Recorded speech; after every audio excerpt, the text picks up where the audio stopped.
मंगलम पुंडरीकाक्ष मंगलाय तनोहरि।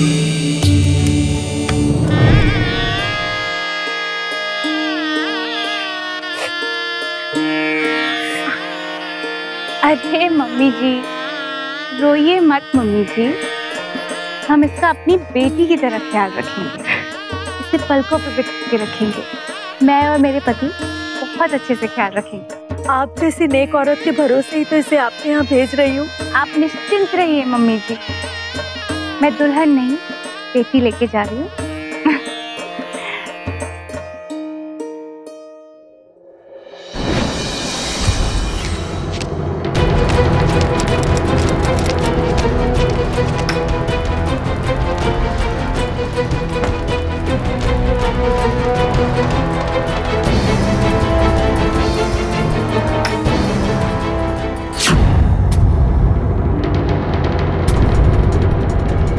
ये देखिए, देख लीजिए अपनी आंखों से, क्या गुल खिला रही है आपकी बेटी। मेरे पति के साथ चक्कर चला रही है। नमस्कार, मैं पूजा गौर सावधान इंडिया में आप सबका स्वागत करती हूँ। रिश्तों की मर्यादा ही उसे इज्जत देती है, लेकिन अगर ये पार हो जाए तो बन जाती है संगीन जुर्म की दस्तक। आज हम आपको ऐसी ही एक कहानी दिखाने जा रहे हैं। आपने देखा कि एक नई नवेली दुल्हन के कमरे में उसके पति की जगह उसका जेठ मौजूद था। घर के सभी लोग ये देखकर हैरत में थे। आखिर क्या वजह थी कि एक लड़की जिसकी अभी अभी शादी हुई है अपने पति के बड़े भाई के साथ थी, और इस पर उसके पति का क्या रुख था? ये जानने के लिए आइए नजर डालते हैं कुछ अरसे पहले की घटनाओं पर।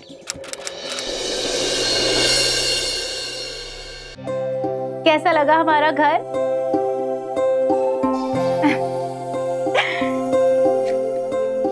डर लग रहा है ना?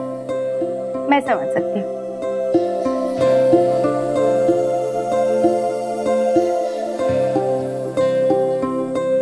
होता है, आज पहली रात है ना, बट चिंता मत करो, धीरे धीरे सब ठीक हो जाएगा। हाँ, अरे हमारे जो देवर जी है ना, बहुत ही मासूम है, बिल्कुल मेमने की तरह। और अगर ज्यादा घबराहट हो ना तो बीमारी का बहाना बना देना और एक आध हफ्ते के लिए टाल देना। हाँ, इससे तुम्हारा पति तुम्हारे काबू में भी रहेगा। अच्छा, अभी मैं देवर को भेजती हूँ, तड़प रहा होगा तुझसे मिलने के लिए। हाँ,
क्या हुआ? ज्यादा घबराहट हो ना तो बीमारी का बहाना बना दो और एक आध हफ्ते के लिए टाल देना। मेरी तबीयत थोड़ी खराब है। ठीक है।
आज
नाश्ते में खीर और पूरी भाजी बनेगी। जी मालकिन। ठीक है, आओ आओ। दीदी हम आपकी कुछ मदद करें? अरे नहीं नहीं, अभी अभी तो आई है और बड़ी मदद करना चाहती है। हाँ वैसे मुझे पता चला कि कल तूने पवन के साथ क्या किया। जो भी किया बहुत अच्छा किया।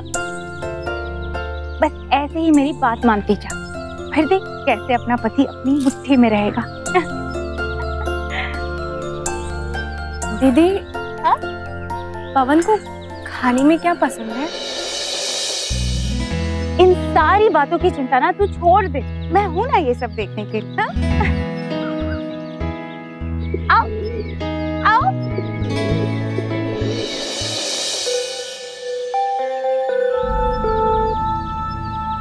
क्या हुआ सलोनी, कोई प्रॉब्लम है? दीदी वो आज सुबह जब मैंने दरवाजा खोला तब कमल भैया वहां पे थे। मुझे बस बहुत डर लगा, इसलिए मैं आप उसने तुझसे कोई उल्टी सीधी बात तो नहीं की ना? नहीं नहीं, उन्होंने कुछ नहीं कहा। लेकिन आप ऐसा क्यों पूछ रही हैं? बेशक वो मेरे पति है, लेकिन उनकी बातों का बिल्कुल भरोसा मत करना, चाहे वो जो भी बोले।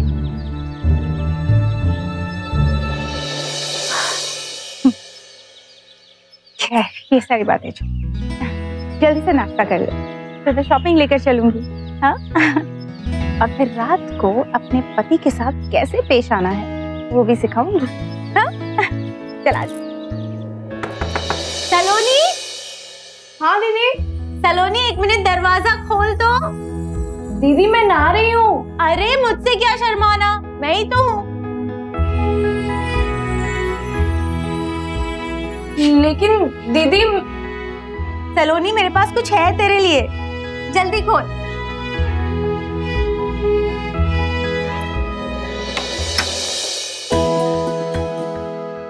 ये ले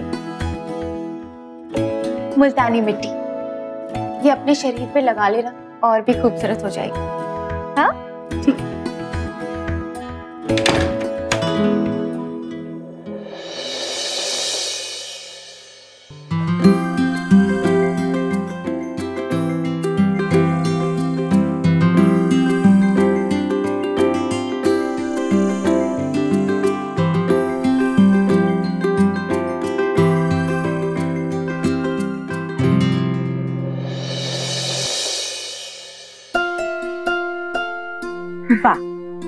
क्या कमाल की खूबसूरती दी है भगवान ने।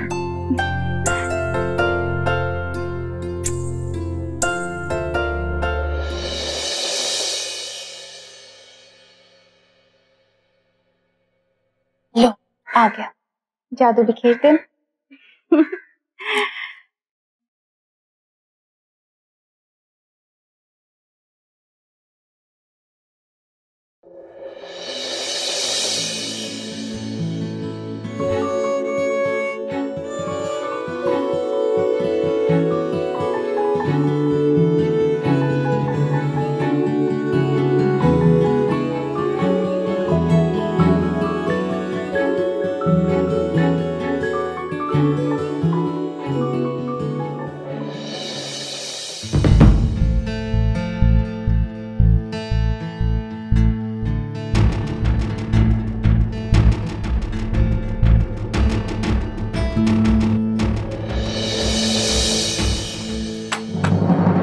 सलोनी,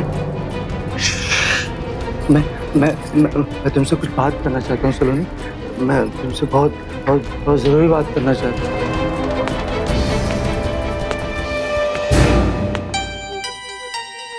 अरे सलोनी, क्या हुआ? और तुम इस वक्त यहाँ क्या कर रही हो? दीदी वो पवन कमरे से निकल गए थे इसलिए मैं उनके पीछे पीछे आ रही थी। अचानक से कमल भैया आए और पता नहीं। कोई बात नहीं, कुछ नहीं होगा। तुम डरो मत, ओके? मैंने तुम्हें पहले भी कहा था ना कि अगर ऐसा कुछ भी हो तो मुझे फोन कर दिया करो। देखो सलोनी, मैंने तो ये बात कबूल कर ली है कि वो मेरे पति है, लेकिन सलोनी प्लीज, मैं तुम्हारे सामने हाथ जोड़ती हूँ, इस बात का जिक्र कभी किसी से मत करना, क्योंकि मैं नहीं चाहती कि हमारे खानदान की इज्जत मिट्टी में मिल जाए। नहीं प्लीज किसी से जिक्र मत करना। बिल्कुल नहीं दीदी, मैं किसी से कुछ नहीं कहूंगी, आप चिंता मत कीजिए। आखिर हालात किस ओर इशारा कर रहे थे और नई नवेली दुल्हन सलोनी ये कहाँ फंसी जा रही थी? उसे ये सब बड़ा ही अजीब लग रहा था।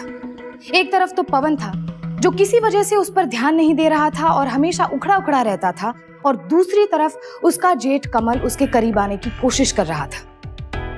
नए घर में नए रिश्तों को निभाने की चाह लेकर आई सलोनी अब उलझती जा रही थी। आखिर क्या माजरा था उस घर में और क्या होने वाला था सलोनी के साथ?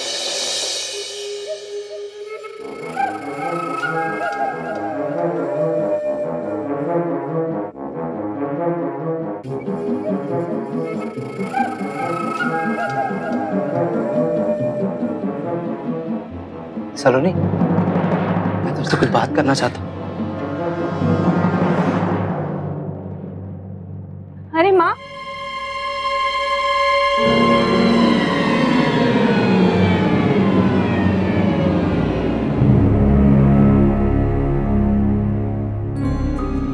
अरे माँ आइए, आइए ना, बैठिए ना। और बता बेटे, कैसे हैं पवन जी?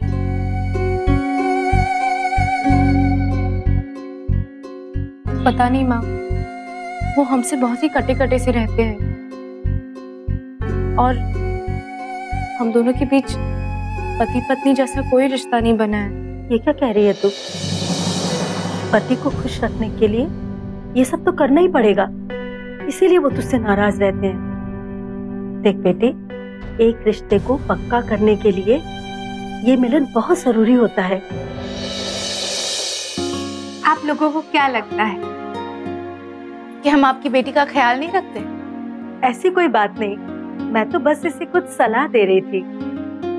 मैं अपने देवर जी को बहुत अच्छे से जानती हूँ और आपकी बेटी को जो भी सलाह दूंगी उसकी भलाई के लिए ही दूंगी, लेकिन शायद आपको मेरा सलाह देना अच्छा नहीं लगा। बस ये कैसी बात कर रही हैं आप? अब तो ये आपकी है, आप इसे जो भी सिखाएंगे ये वैसे ही रहेगी। फिर तो आपको आपकी बेटी पर पूरा भरोसा होना चाहिए, क्योंकि एक लड़की ससुराल में तभी बसती है जब मायके वालों की कोई दखलंदाजी ना हो। और अगर आपको ऐसा लगता है कि आपकी बेटी हमारे साथ खुश नहीं रहेगी तो बेशक आप इसे ले जा सकती हैं। नहीं नहीं, मुझे पूरा यकीन है आप इसे खुश रखेंगी। चलिए तो बैठ बेटी, मैं चलती हूँ। दीदी, हमें माफ कीजिए। हमें शायद माँ को ये सब नहीं बताना चाहिए था।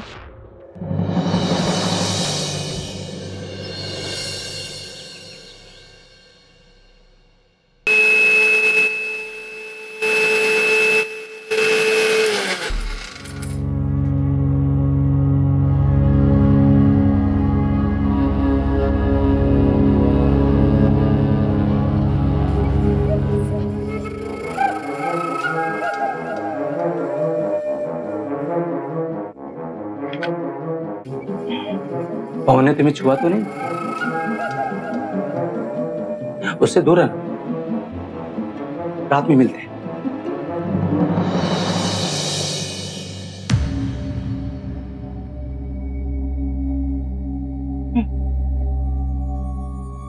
क्या कह रहे थे वो?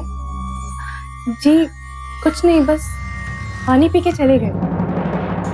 अच्छा, देखा, एक बात याद रखना, वो जो भी कहे ना, उनकी बात का भरोसा बिल्कुल मत करना। ख्याल रख।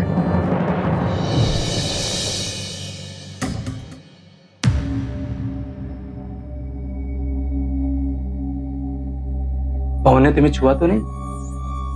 उससे दूर ही रहना तुम, रात में मिलते हैं।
पवन,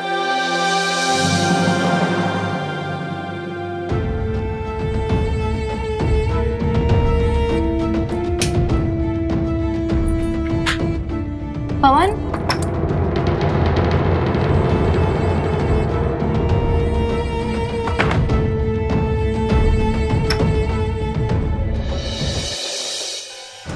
पवन,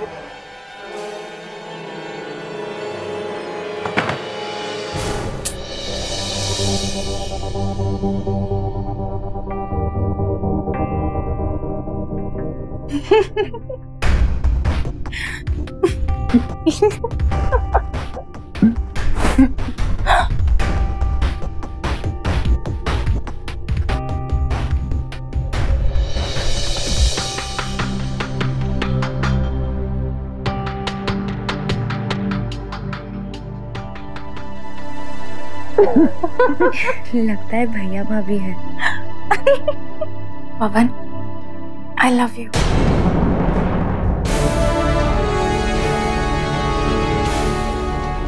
I love you. I love you.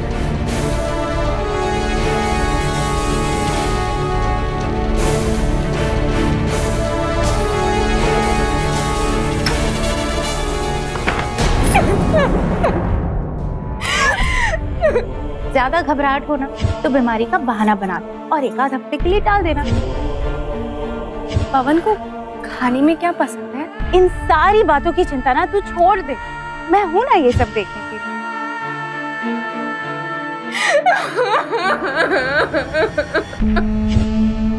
I love you.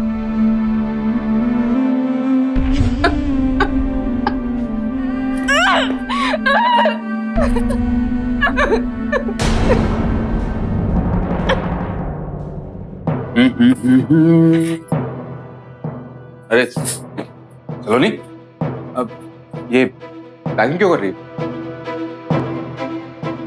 ओ, मुझे नींद नहीं आ रही थी इसलिए स्टडी रूम में चला गया था। लेकिन ये तुम पैकिंग क्यों कर रही हो? कहीं जा रही हो? क्या हुआ बताओगी? पैकिंग क्यों कर रही हो? देखो, तुम प्लीज मुझे मेरे घर पे छोड़ दो। घर पे छोड़ दो? सलोनी बात क्या है? तुम्हें बहुत अच्छी तरह से पता है कि मैं क्या बात कर रही हूँ।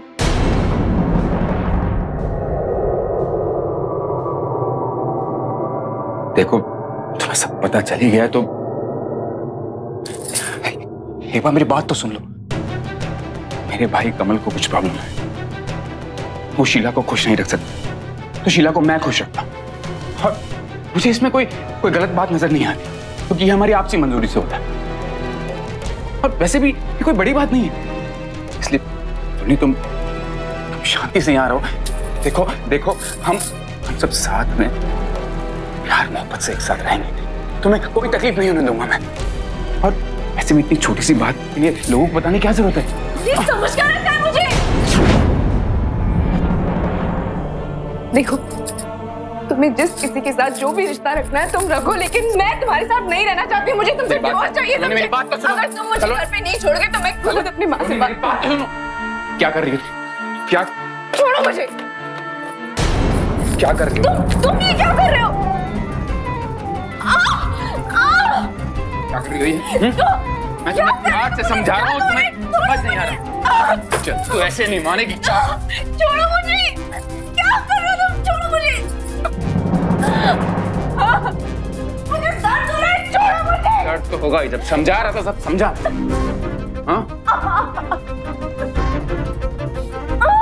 सुन, यही तेरी किस्मत है, जितना जल्दी कबूलेगी उतना ही तेरे लिए अच्छा है, समझे तू?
क्यों नहीं मान जाती अपने पति की बात? हाँ, घिन आती है मुझे आपसे। कैसे अपने खुद के पति को छोड़ के किसी और के पति के साथ सब कैसे कर सकते हैं? देख, अब जो भी है ना यही है और तुझे मानना ही पड़ेगा। और वैसे भी तेरे पास और कोई चारा भी तो नहीं है। हाँ, छोड़ो ना शीला, क्यों पत्थर पे अपना सर फोड़ रही हो? मैं उसको समझाने की बहुत कोशिश की, लेकिन वो समझ ही नहीं रही। आज से हम इसी रूम में रहेंगे। ठीक है।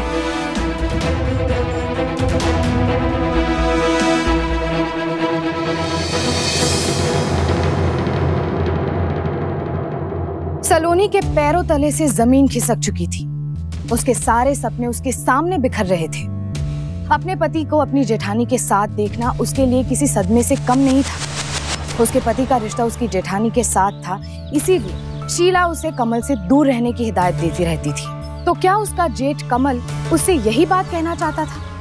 अब क्या अपनी जेठानी और पति की अय्याशियां सलोनी को इसी तरह से बर्दाश्त करनी होगी, या फिर वो इससे निकल पाएगी? अब क्या उसकी परेशानियां यहीं तक थी, या फिर इससे भी ज्यादा भयानक अभी और भी कुछ होना बाकी था?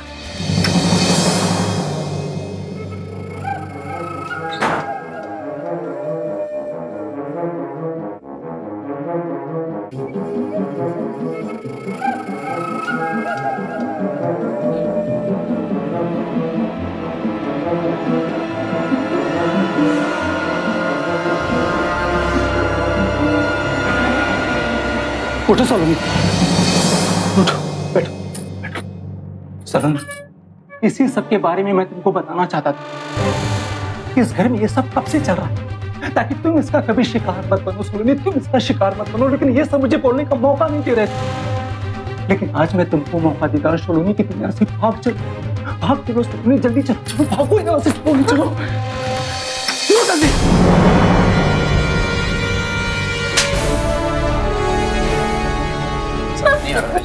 भागने का शौक। अब मैं बताता हूँ कैसे भागेगी। तुम्हारी हिम्मत कैसे हुई ये सोचने की कि तुम सलोनी को लेकर आजाद कर दोगे उसे? एक बात ध्यान से सुन ले, हम तुझे इसलिए झेल रहे हैं क्योंकि हमारे पूज्य दादाजी ने तेरे नाम पे सारी प्रॉपर्टी कर रखी है, समझा तू? तुझे जैसे अपनी जिंदगी जीनी है ना जी, और हमें अपनी जिंदगी जीने दे। जितनी शराब पीनी है, बस हर महीने चेक पे साइन करते रहना, या फिर एक ही झटके में सारी जायदाद पवन के नाम कर दे। ऐसा मैं कभी नहीं होने दूंगा, और अगर मुझे कुछ हो गया तो तुम दोनों कभी एक नहीं हो पाओगे, क्योंकि तुम दोनों का रिश्ता देवर भाभी का है, और इसके लिए तुझे मुझे डिवोर्स देना पड़ेगा, और तुम्हें सलोनी को डिवोर्स देना पड़ेगा। और ये दादाजी को गंवारा नहीं है, फंसे तो तुम दोनों, इसीलिए तुझे झेल रहे हैं अब तक।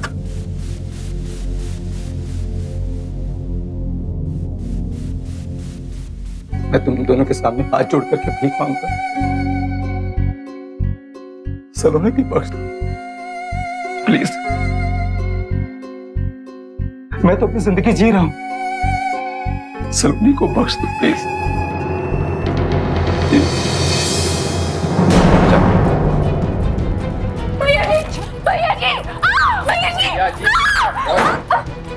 अब मैं देखता हूँ कौन छुड़ाता है तुझे।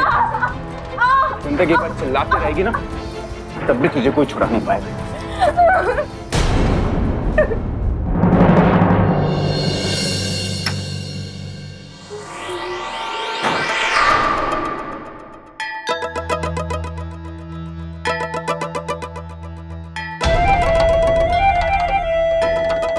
कर ले, कर जितनी कोशिश करनी है कर ले। वैसे भी कमल अब तेरी मदद के लिए तो नहीं आने वाला। प्लीज हमें जाने दीजिए, हमारा तो वैसे भी कोई रिश्ता कायम नहीं हुआ है। हमें जाने दीजिए, हमें कोई लेना देना नहीं है आपके रिश्ते से। हम कुछ नहीं करेंगे, हमें जाने दीजिए, प्लीज हमें जाने दीजिए, हमें यहाँ पे नहीं रहना है। अरे तू तो रोने लगी, चुप हो जा। शाबाश, चल आजा, आजा मेरे साथ। अरे डर मत, मुल्तानी मिट्टी लगाने के लिए नहीं कहूंगी, वो तो मैंने जानबूझ के किया था। ये ले मुल्तानी मिट्टी, ये अपने शरीर पे लगा लेना और भी खूबसूरत हो जाएगी। हाँ ठीक, क्योंकि मैं नहीं चाहती थी कि पवन तुम्हारे नजदीक आए। एलर्जी है ना उसे मुल्तानी मिट्टी से।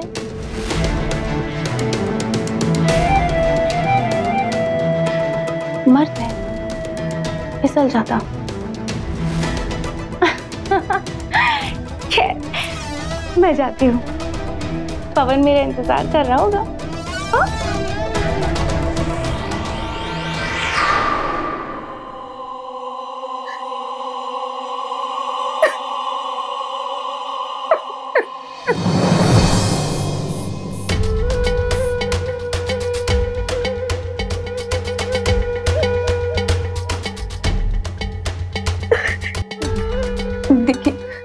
आप हमें जाने क्यों नहीं देते?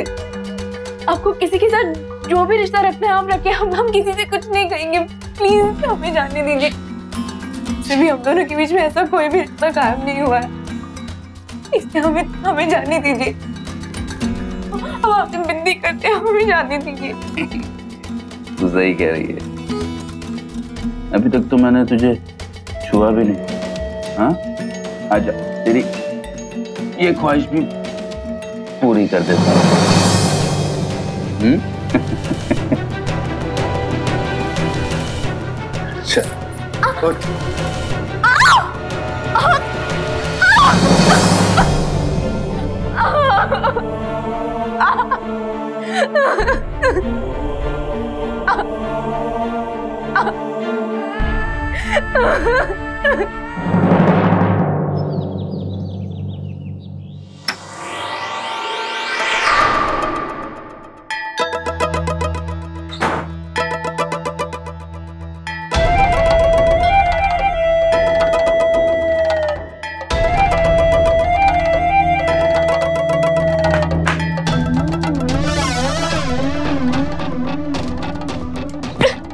नहाया धोया कर, गंदी सी रहती है। चल खा। देख, जिस दिन मुझे यकीन हो जाएगा ना कि तू पूरी तरह से इस घर की बन के रह गई है, उस दिन मैं तुझे तेरे घर वालों से मिलने दूंगी, समझी? लेकिन तब तक चल चुपचाप खा ले।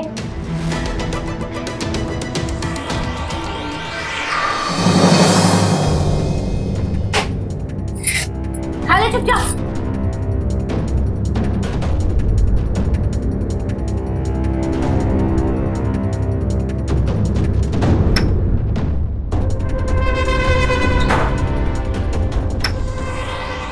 अरे हाँ, मैं तो भूल ही गई, मैं मार्केट जा रही थी। तुझे कुछ चाहिए तो नहीं ना? कुछ नहीं चाहिए? ठीक है।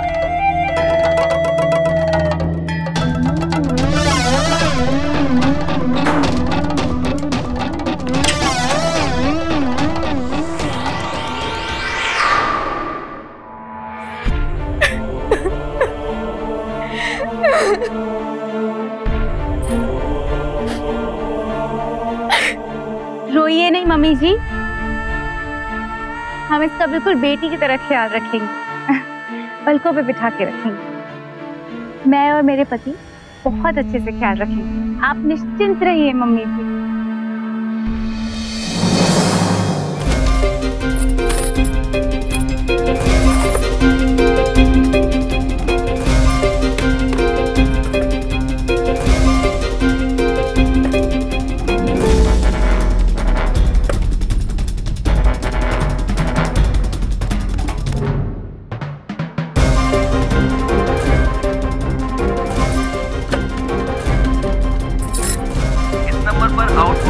उपलब्ध नहीं है।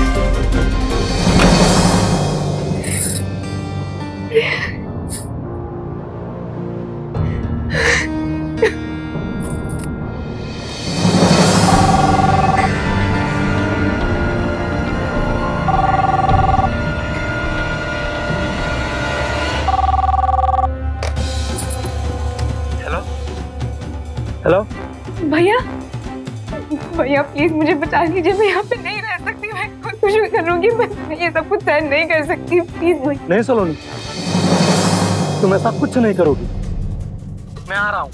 और हाँ, इन लोगों के खिलाफ मेरे पास एक सबूत है, मैं आकर के तुम्हें सब कुछ बताता हूँ, लेकिन प्लीज तुम ऐसा कुछ भी नहीं करोगी।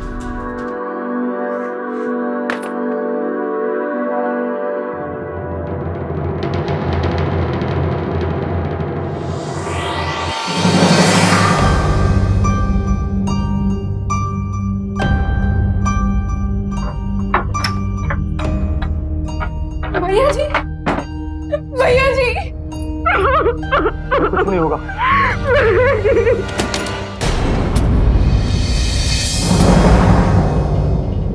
देख लीजिए अपनी आंखों से, क्या गुल खिला रही है आपकी बेटी, मेरे पति के साथ कुल छर्रे उड़ा रही है।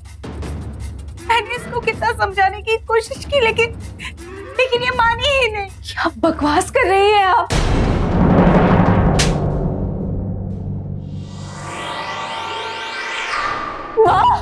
माँ आप मेरी बात सुनिए, मैं सच कह रही हूँ, मैंने सच में कुछ नहीं किया है। माँ ये सब कुछ झूठ है, और जो मैं अपनी आंखों से देख रही हूँ वो भी झूठ है क्या?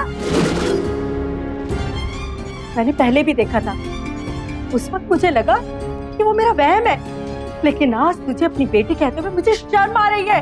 अरे तूने ये भी नहीं सोचा कि तेरे छोटे बहन की अभी तक शादी भी नहीं हुई है, उसका क्या होगा? माँ जी प्लीज मेरी बात समझने की आप मेरी बात तो सुनिए, आप एक बार मेरी बात तो सुनिए माँ, प्लीज आप मेरी बात तो सुनिए।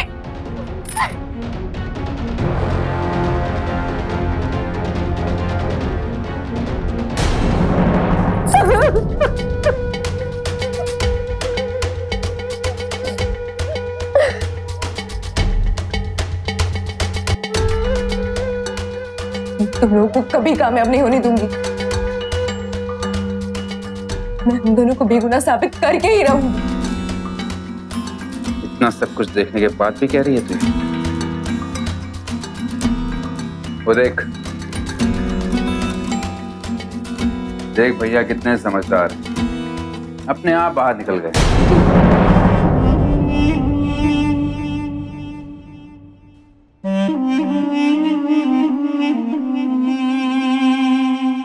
और अब तू भी यही करेगी। चुपचाप यहां से निकल जा, वरना तुझे धक्के मार के यहां से बाहर निकालूंगा। चल चल। कभी कभी जो दिखाई देता है वो सच से बिल्कुल उल्टा होता है, लेकिन सबके सामने वही सच साबित हो जाता है। सलोनी बेगुनाह थी और जुल्म की शिकार थी। शीला ने सलोनी की मां के सामने ये साबित कर दिया कि उसका पति कमल और देवरानी सलोनी चरित्रहीन है। अब मां चाहती थी कि ये बात दबी रहे, क्योंकि उन्हें उनकी छोटी बेटी की शादी भी करनी थी, और अगर सलोनी की बदनामी होती तो उसकी बहन की शादी रुक सकती थी। इसलिए अब सलोनी को बचने के लिए सबसे पहले खुद को बेगुनाह साबित करना जरूरी था। तुझे जैसे अपनी जिंदगी जीनी है ना जी, और हमें अपनी जिंदगी जीने दे।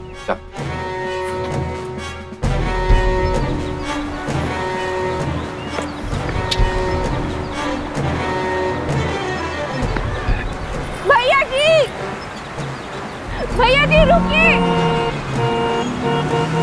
भैया जी रुकिए, भैया जी।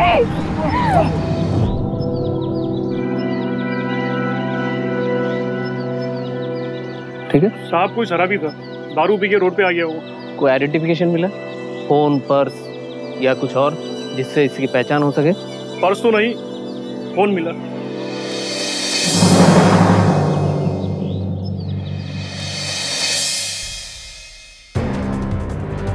शीला, अब हमारे बीच में कोई नहीं रहा। ये घर, ये जायदाद सब हमारा। एक तीर से 3 निशान, अब सिर्फ तुम और मैं। मेरे साथ जो भी करना है करो, सलोनी को जाने दो प्लीज। इनको देखो, अपनी जिंदगी तो संभाली नहीं जाती और दूसरों की पैरवी कर रहे हैं। अरे तुम्हें तो खुद पे शर्म आनी चाहिए। खुद की बीवी तो छोटे भाई के साथ है। अगर कोई भी असली मर्द होता ना तो अब तक खुदकुशी कर चुका होता, लेकिन तुमसे बड़ा बेशर्म मैंने आज तक नहीं देखा। देखो भाई, हमने उसे इसलिए कैद करके रखा है ताकि वो बाहर जाकर मेरे और शीला के रिश्ते के बारे में किसी से कुछ कह ना पाए। और हाँ, तुम अपनी चिंता करो, इसी में तुम्हारी भलाई, समझे? कम से कम उसके साथ जबरदस्ती तो मत करो। एक मासूम लड़की की जिंदगी क्यों बर्बाद कर रहे हो? देखो भैया, कानूनन तो वो मेरी बीवी है, तो उसको मैं जैसे यूज करना चाहूँ वैसे यूज करता रहूंगा। ये सब क्या? वही जो तुमने सुना, हमारी बेगुनाही का सबूत, तुम दोनों के गुनाहों का कच्चा चिट्ठा। बेचारे कमल भैया, उन्होंने ऐसी कितनी रिकॉर्डिंग्स की थी, उनको कभी हिम्मत ही नहीं हुई कि वो ये सारे रिकॉर्डिंग्स बाहर लेके आए। इस फोन में मैंने सारी बातें रिकॉर्ड कर ली और इसमें हमारी बेगुनाही का सबूत है। लेकिन तुम्हें ये सब कहाँ से मिला? उनकी लाश के पास। जी हाँ, उनकी लाश के पास, और उनकी मौत की जिम्मेदार तुम दोनों हो। ये क्या कह रही है तुम? रिकॉर्डिंग तो तूने कर ली है, लेकिन तूने यहाँ आकर बहुत बड़ी गलती की। पिछली बार तो मैं बेवकूफ था जो मैंने तुझे छोड़ दिया था, लेकिन अब मुझे भी तेरे कमल भैया के पास भेज दूंगा। फोन दे, फोन दे, छोड़, छोड़, नहीं, छोड़, मैंने कहा फोन छोड़। क्या हो रहा है साहब? तुम दोनों को क्या लगा मैं इतनी बेवकूफ हूँ कि मैं यहाँ पे अकेली आऊंगी? मैं यहाँ पे इंस्पेक्टर साहब को इसलिए बुलाया था ताकि तुम दोनों अपने सारे गुनाह उनके सामने कबूल करो। कैसा गुनाह? कौन सी जुर्म की बात कर रही हो तुम? क्या बकवास कर रही हो? इंस्पेक्टर साहब, ये सब गलत है। ये हमारी आवाज नहीं है। तो हम पता कर लेंगे। तुम लोग दोनों हमारे साथ चलो पुलिस स्टेशन। अरे लेकिन हमने किया क्या है? मुझे टॉर्चर करने के जुर्म में और कमल भैया उनको खुदकुशी करने के लिए मजबूर करने के जुर्म में। सर मेरी बात। एक मिनट इंस्पेक्टर साहब, इसको छोड़िए, ले चले सर। हेलो। अरे लेकिन मैंने कुछ नहीं किया है। सलोनी ने देर से ही सही पर हिम्मत दिखाकर शीला और पवन के दुष्कर्मों का अंत किया। कमल ने अपनी जान दे दी, लेकिन वो सलोनी को हिम्मत और सबूत दोनों दे गया। सलोनी की माँ को जब सारी बात पता चली तो उन्हें अपनी गलती का एहसास हुआ। उन्होंने सलोनी से माफी भी मांगी और उसे अपने साथ अपने घर ले गई। शीला और पवन को सलोनी पर मेंटल और फिजिकल टॉर्चर करने के जुर्म में आईपीसी की धारा 498A, कमल और सलोनी को बदनाम करने के जुर्म में आईपीसी की धारा 500 और कमल को आत्महत्या करने पर मजबूर करने के जुर्म में आईपीसी की धारा 306 के तहत 10 साल की सजा हुई और जुर्माना भी भरना पड़ा। सलोनी की मां ने अच्छा घर देखकर शादी तय की थी, पर परिवार के बारे में कुछ पता नहीं किया था। आमतौर पर लोग लड़के वालों का पैसा या रुतबा देखकर प्रभावित हो जाते हैं और उसी को सब कुछ मान लेते हैं, पर ये काफी नहीं होता। शादी से पहले हमेशा लड़के वालों के बारे में सारी तफ्तीश कर लें और शादी के बाद भी ससुराल की गतिविधियों पर नजर रखें। अक्सर देखा गया है कि लोग अपनी बेटी के साथ अन्याय होते देखकर भी घर की बात को घर में रखने की कोशिश करते हैं। असली इज्जत घर के अंदर होनी चाहिए। लोग क्या कहेंगे ये सोचकर घर की चार दीवारी में जुल्म होने देना सरासर गलत है और अपनी बेटी के साथ अन्याय है। इसलिए सावधान रहे, सतर्क रहे और सुरक्षित रहे। फिर होगी आपसे मुलाकात एक और सत्य घटना के साथ। तब तक सावधान इंडिया, इंडिया फाइट्स बैक। तो सावधान।